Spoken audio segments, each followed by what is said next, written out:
15 ಹಾಗೂ 16ನೆಯ ಕವನ. ಮಡುವಿನಲ್ಲಿ ಹಾಯ್ಕಿದಿರಿ ಹಾವಿನ ಹೆಡೆಯ ಕೊಂಡ ಅರಿದಿರಿ, ಬಲು ವಿಷ ದಡಿಗೆಗಳ ನೆಲೆಸಿದಿರಿ, ಬಲ್ಲಂದದ ವಿಕಾರದಲ್ಲಿ ಕೆಳಹಲನು ಮಾಡಿದಿರಿ, ನೂರ್ವರ ಕಡಿದು ಶಕುನಿಯರಿಗೆ ರುಕುತವ ಕುಡಿಸಿದ್ದಲ್ಲದೆ ಮುನ್ನ ಸಾವೆನು ಕೇಳಿ ನೀವೆಂದ ಅಂತ ಭೀಮ ಹೇಳೋದು ಕೌರವರಿಗೆ.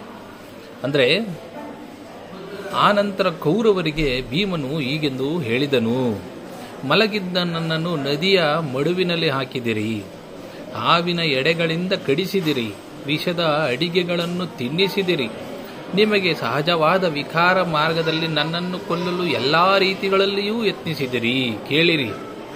ಕೇಳಿರಿ 100 ಜನರನ್ನು ಕಡಿದು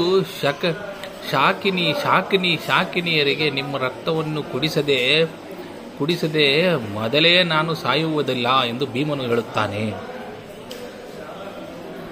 16ನೆಯ ಕವನ. ಒಳಗೆ ಬೆಳೆದುದು ವೈರಶಿಕಿ,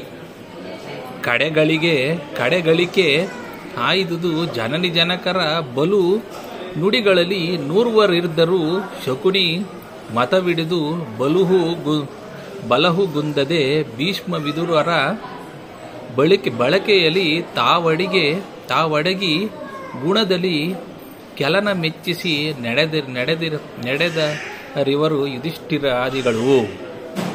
ಅಂದರೆ ಕೌರವ ಪಾಂಡವರಿಗೆ ವೈರದ ಅಗ್ನಿಯು ಒಳಗೆ ಉರಿದು ಗಂಟಲಿನವರೆಗೆ ಧಗಧಗಿಸಿ 100 ಜನ ಕೌರವರು ತಂದೆ ತಾಯಿಗಳ ಬೆಂಬಲದ ಮಾತುಗಳ ಬಲದಿಂದ ಶಕುನಿಯ ಅಭಿಪ್ರಾಯದಂತೆ ನಡೆದುಕೊಳ್ಳುತ್ತಿದ್ದರು.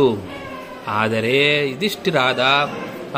ಯುಧಿಷ್ಠಿರಾದಿ 5 ಪಾಂಡವರು ಕುಗ್ಗದೆ ಭೀಷ್ಮ ವಿದುರರ ಸಹವಾಸದಲ್ಲಿ ರಕ್ಷಣೆ ಪಡೆದು ಸುತ್ತಮುತ್ತಲಿನ ಜನಗಳು ಮೆಚ್ಚುವಂತೆ ನಡೆದುಕೊಳ್ಳುತ್ತಿದ್ದರು. ಧನ್ಯವಾದಗಳು.